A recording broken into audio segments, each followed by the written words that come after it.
¿Qué tal? ¿Cómo están? Mi nombre es Fabricio Cosuti, soy médico residente del Servicio de Diagnóstico por Imagen del Sanatorio San Jerónimo. En esta oportunidad vamos a hablar de las emergencias torácicas. Vamos a tener como objetivo académico conocer los conceptos básicos en emergencias, la valoración y el rol de las imágenes en los diferentes tipos de patologías agudas de tórax, y las etiologías que vamos a mencionar en el transcurso de la clase son el traumatismo torácico, el neumotórax, el taponamiento cardíaco, el tromboembolismo pulmonar agudo y la disección de aorta torácica. Tenemos que conocer primariamente cuál es el concepto de emergencia. Sabemos que es una situación crítica que va a poner en riesgo la vida del paciente y por lo tanto vamos a requerir una evaluación médica a la brevedad con un tratamiento inmediato. Ante un paciente que se presenta con un dolor torácico agudo, sabemos que puede deberse a diferentes tipos de etiologías. Estas pueden ser cardiovasculares, pleuropulmonares, digestivas, osteomusculares o psicógenas. Dentro de todas estas ramas y tipos de patologías, tenemos que diferenciar cuáles son las causas potencialmente graves que van a llevar a un riesgo inminente en la vida del paciente y que necesitan un tratamiento inmediato. Para esto contamos con los signos de alarmas, los cuales pueden ser la disnea, la taquipnea, cianosis, alteración del estado de conciencia, los síntomas vegetativos, la hipotensión y la ausencia de pulsos periféricos. Todos estos signos y signos de alarma nos van a llevar a una inestabilidad hemodinámica. Por lo tanto, nosotros comenzamos la valoración clínica con una evaluación primaria para identificar aquellas lesiones que van a poner en riesgo vital a la vida del paciente.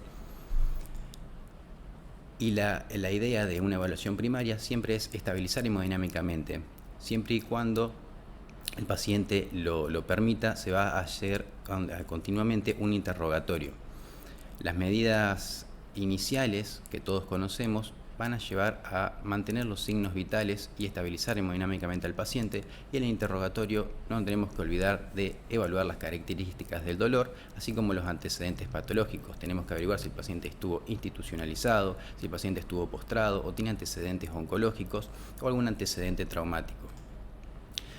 Las medidas iniciales son las mismas que ustedes ya conocen por la guía del ATLS, siguiendo el ABC. Ahora sí, una vez estabilizado el paciente, vamos a pasar lo que es una evaluación secundaria. El objetivo es realizar un examen exhaustivo, como decíamos, una vez resuelta la urgencia vital inmediata. Recordemos que no muchas veces podemos llevar a resolver la urgencia vital, como por ejemplo en los casos de tromboembolismo pulmonar, que si bien nosotros podemos estabilizar, entre comillas, al paciente, no vamos a terminar de resolver el caso hasta que no tengamos un método secundario complementario y hagamos el tratamiento indicado. Ahora bien, los diagnósticos diferenciales presuntivos ante un paciente con dolor torácico agudo pueden ser múltiples, como ya habíamos mencionado. Dentro de los cardiovasculares, los más comunes son el infarto agudo de miocardio, el taponamiento cardíaco, disección de aorta, pericarditis.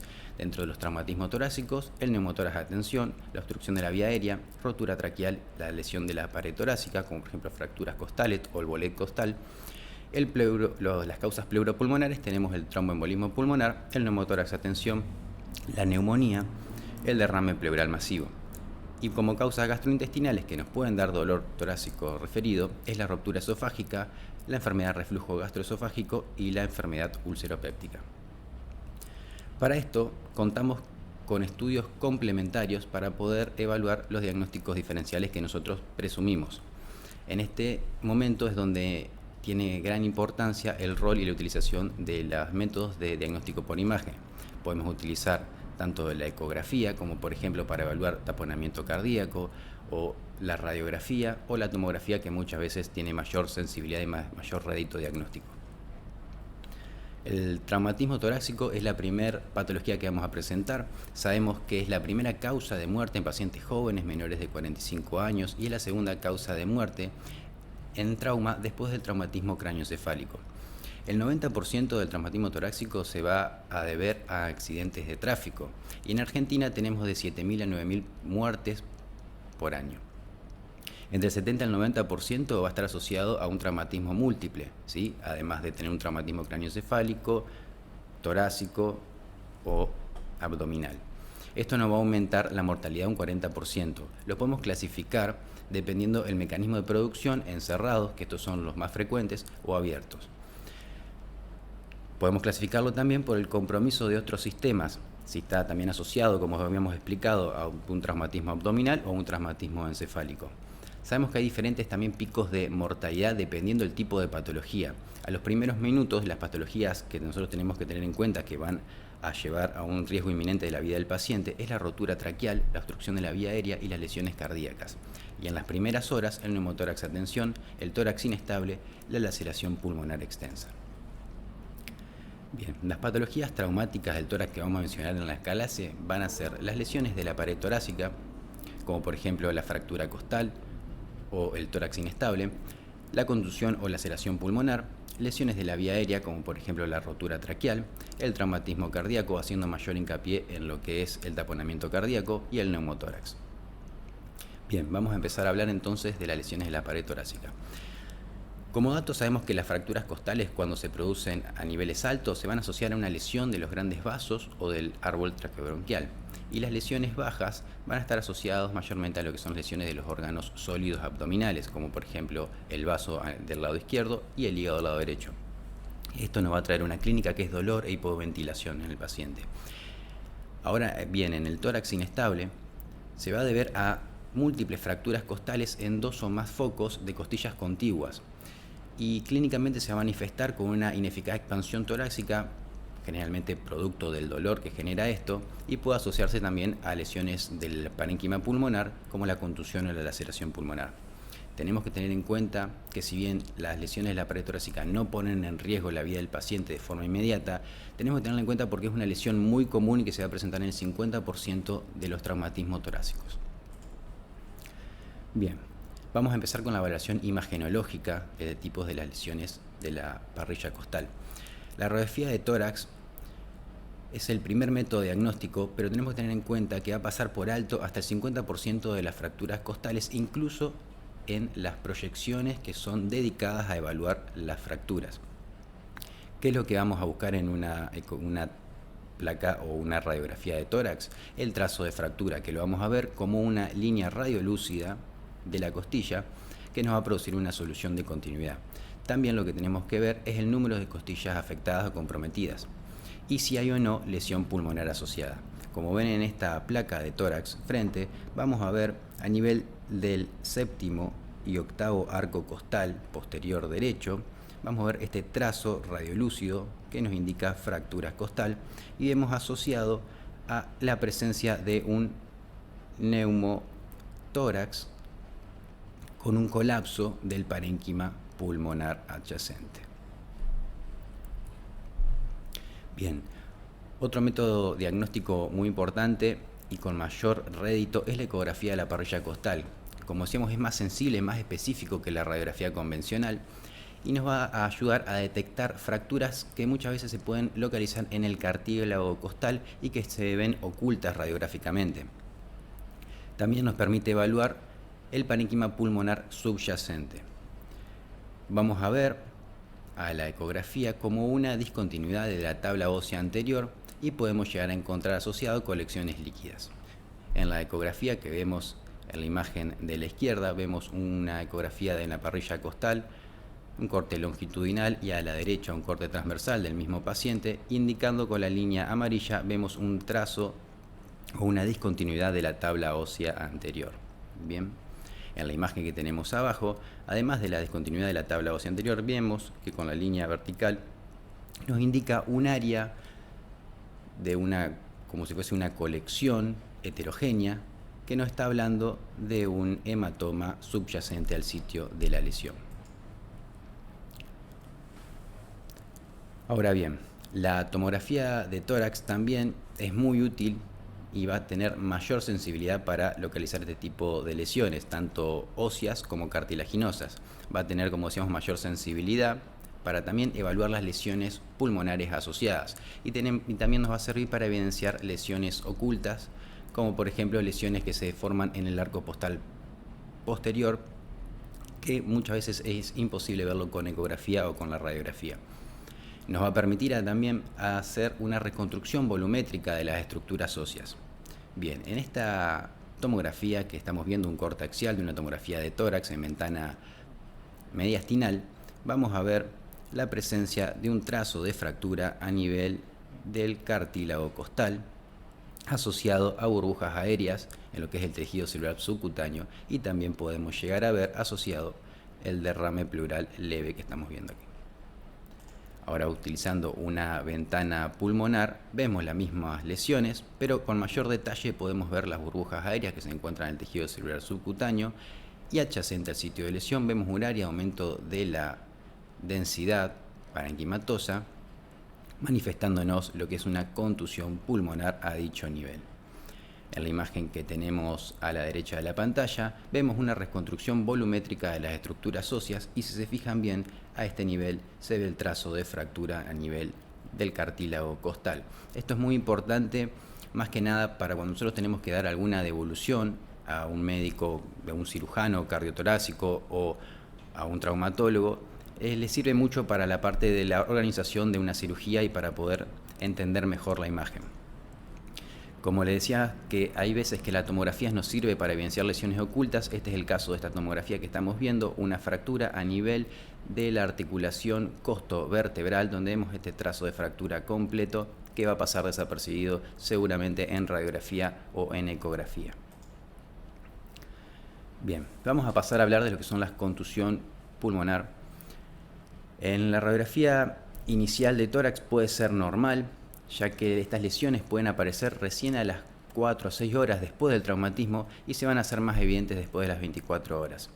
En la radiografía de tórax lo vamos a ver como un infiltrado alveolar, que vamos a ver un área de aumento de la radiopacidad que puede ser focal o puede ser difusa y puede tener los bordes mal definidos. En la radiografía que vemos a la izquierda, señalado con la flecha negra, vemos un área de aumento de la radiopacidad focal de bordes más o menos definidos, que es compatible con una contusión pulmonar.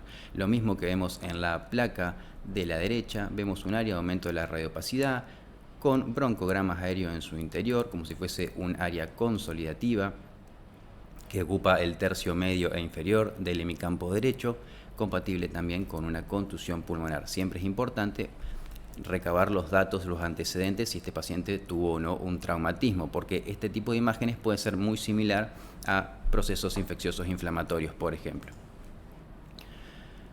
La tomografía de tórax también es muy útil, muy importante para la evaluación de este tipo de lesiones. Es más sensible, es más específico para el diagnóstico y nos va a permitir delimitar el volumen de la lesión y con esto predecir la necesidad de utilizar ventilación mecánica. También podemos valorar las lesiones asociadas, como por ejemplo alteraciones a nivel del mediastino. Lo vamos a ver como áreas focales no segmentarias de opacificación parenquimatosa y generalmente de localización periférica adyacente al sitio de lesión. Es lo que estamos viendo en esta tomografía, en este corte axial con ventana mediastinal. Vemos una lesión o una fractura de lo que es el arco costal anterior izquierdo. Vemos burbujas aéreas en el tejido celular subcutáneo y un área de aumento de la atenuación del parénquima pulmonar adyacente. Si utilizamos una ventana pulmonar, podemos delimitar mejor esta lesión a nivel del parénquima y también podemos evaluar mejor lo que es el enfisema subcutáneo. En el mismo paciente tenemos un corte coronal y vemos la lesión o la fractura costal y adyacente a la misma este área de aumento de la atenuación focal periférica que nos habla de esta contusión pulmonar. Teníamos que considerar, como ya expliqué anteriormente, que este tipo de imágenes puede ser muy similar a lo que es una neumonía broncoaspirativa o una aspiración superpuesta, atelectasias o infecciones. Bien, vamos a pasar a hablar de lo que es la laceración pulmonar. Es la rotura o desgarro del parénquima pulmonar secundario a un traumatismo. Va a presentar una elevada mortalidad dependiendo siempre del volumen de la lesión. En muchos casos va a estar asociado a lo que es el hemotórax y al neumotórax. Y a la imagen lo vamos a ver como un área muy similar imagenológicamente a lo que es la contusión pulmonar, a lo que se va a agregar la presencia de un hematocele o un neumatocele. En la tomografía que estamos viendo abajo de la pantalla vemos también este área de aumento de la atenuación focal periférica adyacente al sitio de lesión y vemos esta lesión a nivel parenquimatosa como si fuese un desgarro parenquimatoso con contenido de aire. Esto es un neumatocele. Este es otro paciente donde vemos una imagen muy similar, un área de aumento de la atenuación de mayor volumen, con también estas lesiones aéreas, bien, respecto a la presencia de neumatoceles asociados, el mismo paciente con cortes más inferiores, vemos que ahora esta lesión que veíamos anteriormente presenta un nivel hidroaéreo. Ahora estamos ante la presencia de lo que es un hematocele, indicado con la flecha roja. Con la flecha azul podemos ver otra área de contusión pulmonar y con la flecha negra vemos una fractura costal asociada. Bien, las lesiones del árbol traqueobronquial generalmente se van a asociar con lo que son lesiones del esófago, de los grandes vasos o fracturas costales altas, como habíamos explicado anteriormente, y van a estar localizadas principalmente en los bronquios fuentes o principales en el 80% de los casos y en menor medida a nivel traqueal o en los bronquios distales. Más del 80% de estos pacientes van a fallecer antes de llegar al hospital. Y los síntomas más frecuentes son el enfisema subcutáneo y el neumotórax masivo. A la placa o la radiografía simple de tórax, lo que vamos a buscar nosotros es el enfisema subcutáneo, como se ve en este caso, estas áreas radiolúcidas que discurren a través del tejido celular subcutáneo a nivel del cuello y del pecho. Podemos valorar o buscar también lo que es la presencia de neumotórax o neumomediastino, como es el caso también de esta placa, que se ve muy sutilmente una línea radiolúcida que contornea la silueta cardíaca. Esto se hace más evidente en esta placa de tórax. Vemos indicado con la flecha negra esta línea radiolúcida que contornea la silueta cardíaca. Muchas veces es unilateral o en este caso pueden ver cómo esta línea, este signo, recorre toda la silueta cardíaca de ambos lados. Esto es la presencia de un neumomediastino. Bien, la tomografía también muy útil, mayor sensibilidad que los otros métodos, nos va a permitir evaluar la rotura de los anillos del cartílago traqueal o bronquial, también ver una irregularidad de las paredes de las vías respiratorias y en algunos casos ver también asociado lo que es un engrosamiento focal de la pared a nivel del sitio de la rotura. También puede estar asociado con la presencia de neumomediastino o neumotórax. En las imágenes que vemos abajo de la pantalla, vamos a ver primariamente a la izquierda este enfisema subcutáneo a nivel de la pared torácica, a nivel anterior y posterior de la pared torácica, y también asociado vemos la presencia de neumomediastino con aire que va a discurrir a través de los grandes vasos y va a ir separando lo que es la grasa mediastinal. Pero en este caso no vemos ninguna lesión evidente a nivel traqueal. Ahora, en la imagen que tenemos a la derecha, además de este enfisema subcutáneo, también a nivel de la pared anterior y posterior del tórax, además también del neumomediastino asociado, vemos una lesión a nivel de la tráquea con burbujas aéreas adyacentes a la misma, manifestándonos la rotura traqueal o el foco de rotura. También va a tener asociado la presencia de neumotórax. Tenemos que considerar, cuando nosotros no vemos lesión a nivel de la tráquea, que no estemos parados ante una rotura esofágica. Así que recorrer bien estas dos estructuras con la tomografía es muy importante para hacer la diferenciación entre una u otra. Vamos a empezar a hablar de lo que es el taponamiento cardíaco. Suele ser secundario a traumatismos penetrantes. La clínica se va a basar en la tríada de Beck, que va a estar dada por la hipotensión, los ruidos cardíacos abolidos y la ingurgitación yugular. El tratamiento tiene que ser inmediato y va a consistir en lo que es la pericardiocentesis evacuadora. Muchas veces se la va a realizar mediante la guía ecográfica y el estándar de oro para el diagnóstico es el ecocardiograma. El ECOFAS, como decía anteriormente, es muy importante no solo para la evaluación primaria, ver la característica del líquido, sino también como guía para la pericardiocentesis. Entonces es muy importante si podemos contar con un ecógrafo en la guardia en estos casos cuando tenemos alta sospecha de taponamiento cardíaco por esta clínica que hemos mencionado anteriormente, utilizarlo, no tener miedo y poder evaluar tanto las características como tenerlo de guía de apoyo para poder hacer el procedimiento. En la radiografía vamos a verlo como una silueta cardíaca aumentada de tamaño por el hemopericardio, como es la imagen que vemos a la izquierda de la pantalla. Vemos una silueta cardíaca aumentada de tamaño. Por eso es importante también recabar antecedentes, no sea que el paciente tenga una miocardiopatía también asociada y en vez de ser un taponamiento cardíaco o un derrame pericárdico, lo que estemos viendo nosotros es directamente una cardiomegalia. Lo mismo que estamos viendo en la radiografía de tórax de la derecha, vemos una silueta cardíaca aumentada de tamaño, también ahora asociado con un ensanchamiento mediastinal de bordes mal definidos. Esta imagen es más sensible y es más característica tal vez del taponamiento cardíaco. Bien. Otro caso o otra forma de valorar o visualizar las imágenes en la radiografía, podemos encontrarnos con una silueta cardíaca disminuida de tamaño por el neumopericardio.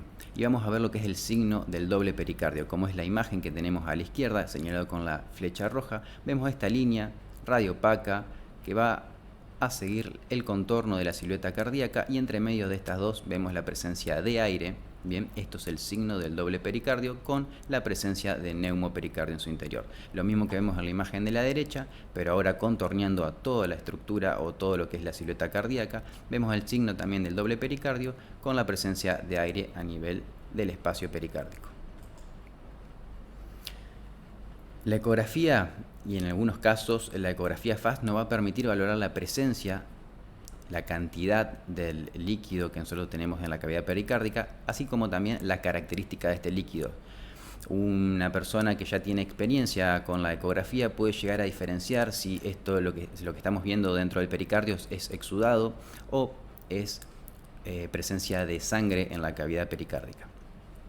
El ecocardiograma, como decíamos, es el método, el gold estándar para poder evaluar el taponamiento cardíaco, pero es un patrimonio más dedicado al cardiólogo. Pero básicamente, para explicarlo, vamos a tener algunos signos que nosotros vamos a tener en cuenta. Esto van a ser el colapso sistólico de la aurícula derecha, el colapso diastólico del ventrículo derecho, o sea, lo contrario a lo que uno esperaría encontrar. También vamos a ver lo que es el rebote del tabique interventricular y vamos a ver la vena cava inferior distendida sin variaciones respiratorias. Como pueden ver entonces en este video, la presencia de colección o contenido de líquido dentro de la cavidad pericárdica, ¿sí? Y bueno, señalado con las imágenes correspondientes, las diferentes cámaras cardíacas. Bien. Como decíamos, es muy importante la ecografía como guía para la pericardiocentesis. Es lo que pueden estar viendo en este video de la derecha, donde vemos el bisel o la punta de la aguja cómo ingresa. Esto lo que nos permite es ver si estamos cerca o no de lo que es el miocardio, si tenemos riesgo de lesionarlo o no, y cuando vamos extrayendo el líquido vemos cómo este va disminuyendo de tamaño. La tomografía también es muy importante para la evaluación del taponamiento cardíaco y nos va a permitir evaluar la naturaleza del líquido dependiendo de la densidad, para ver si esto es un exudado o si es una presencia de sangre dentro de la cavidad pericárdica. Vamos también a ver asociado lo que es el engrosamiento pericárdico, como por ejemplo pueden ver en esta imagen de la derecha. Vamos a ver también el agrandamiento de la vena cava superior e inferior, ya que tenemos dificultad en el retorno a la aurícula derecha. También vamos a ver lo que es el reflujo del material de contraste en la vena cava inferior o en las venas suprahepáticas. También podemos tener asociado el colapso del ventrículo derecho. En esta imagen que vemos abajo a la izquierda, vemos entonces este aumento del líquido pericárdico, lo cual nos produce un taponamiento, y vemos asociado la presencia de derrame pleural de moderado a severo. Vemos en la imagen de la derecha este engrosamiento pericárdico, como ya hemos mencionado, y en este caso vemos la presencia de aire dentro de la cavidad pericárdica. En esta otra tomografía, en un corte axial con una ventana mediastinal y la utilización de material de contraste, vamos a ver también la presencia de líquido dentro del pericardio y asociado también lo que es derrame pleural. Ahora, si hacemos un corte superior de este mismo paciente, vemos que tenemos un reflujo del material de contraste hacia lo que es la ácigos, y por debajo vemos que también tenemos reflujo hacia lo que es la vena cava inferior y las venas suprahepáticas. Vemos estas dos tomografías, cortes axial, ventana mediastinal. Vemos que del lado izquierdo tenemos utilización de contraste endovenoso y no tenemos realce de este líquido pericárdico, a diferencia de la imagen de la derecha, en donde vemos que el líquido pericárdico tiene la misma densidad que el líquido que se encuentra dentro de las cámaras cardíacas, dentro de la aorta, lo que nos hace pensar que en este momento tenemos contenido sanguíneo dentro de la cavidad pericárdica.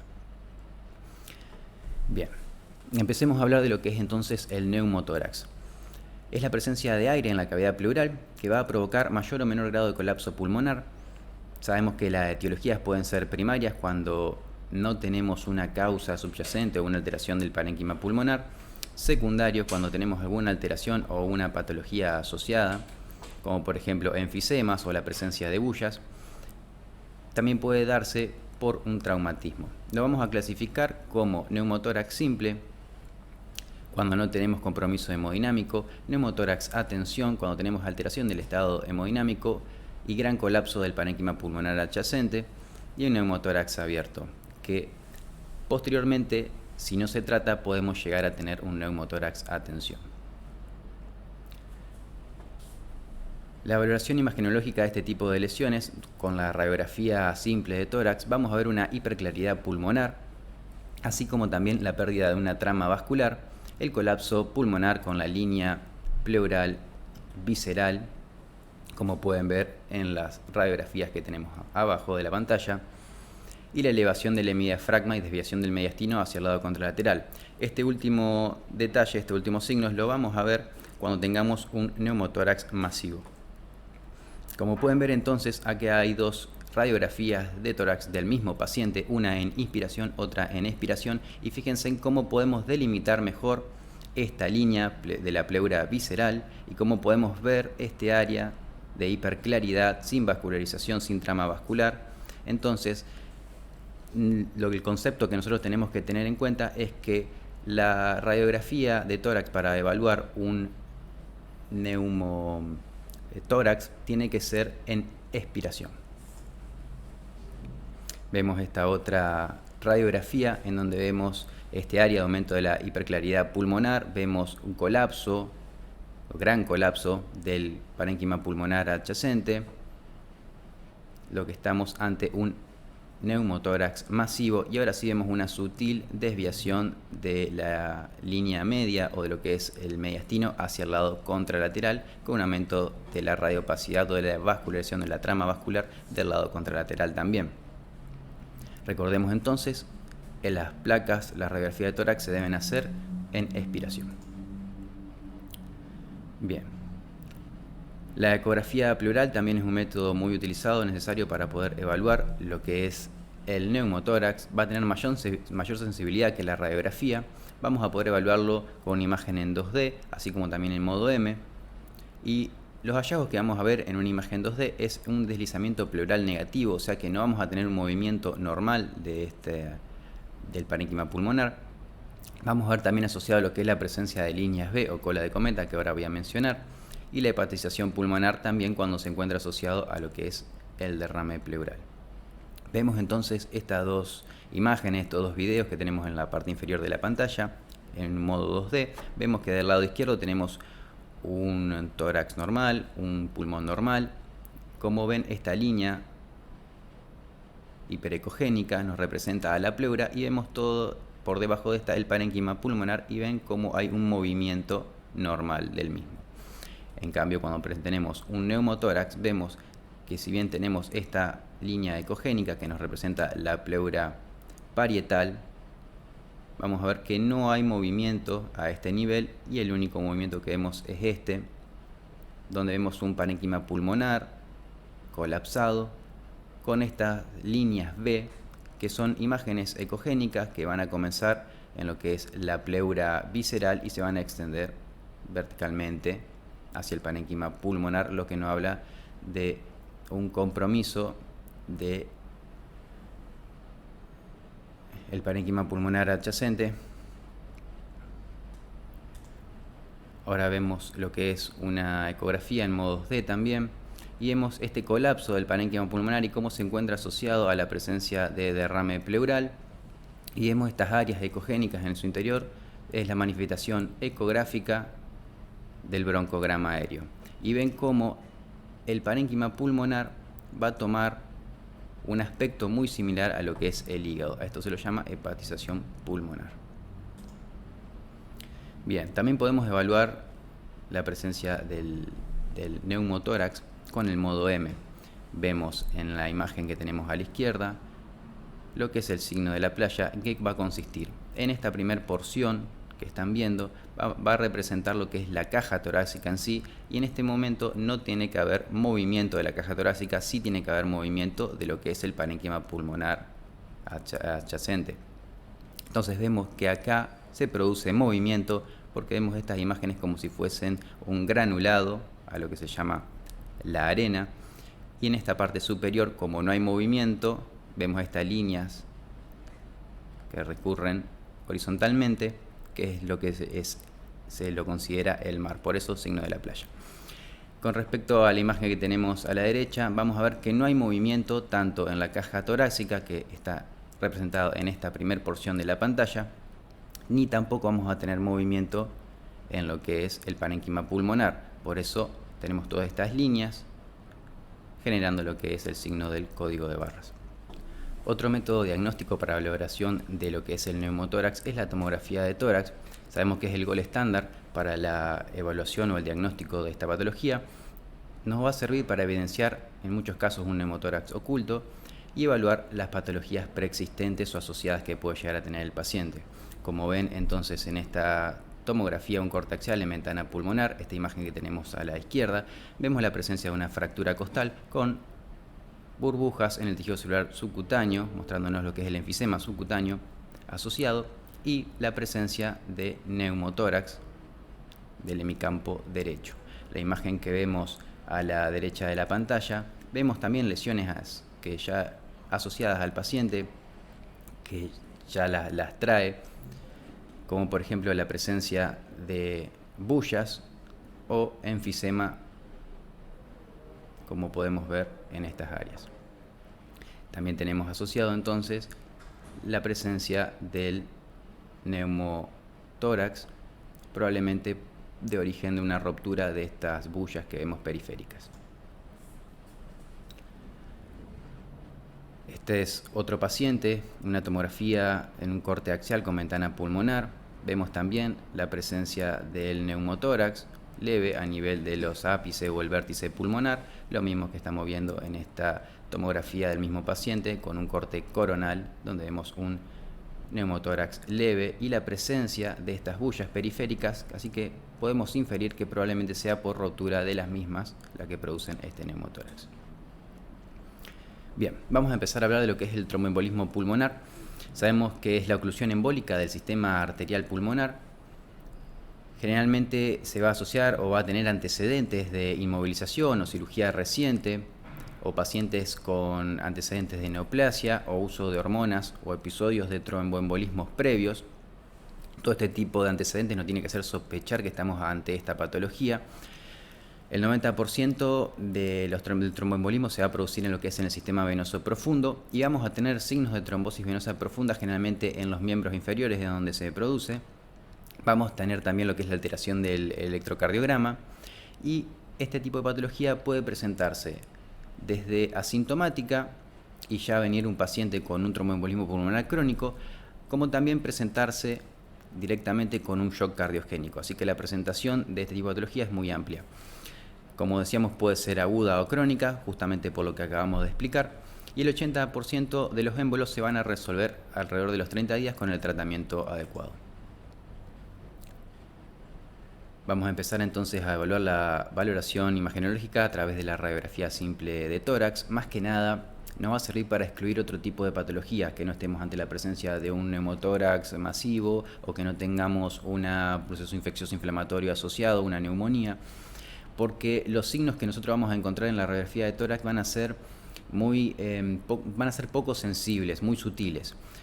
Como signos podemos mencionar a lo que es el signo de Fleischner, que es la arteria pulmonar interlobar agrandada. Sabemos que esta arteria tiene que medir menos de 14 milímetros, muy difícil de poder evaluar. La joroba de Hampton, que va a tener una baja sensibilidad. Como podemos ver en esta radiografía de tórax, vemos esta imagen de aumento de la radiopacidad con un borde pleural y un vértice a nivel del ilio, que nos puede estar hablando de un infarto pulmonar asociado.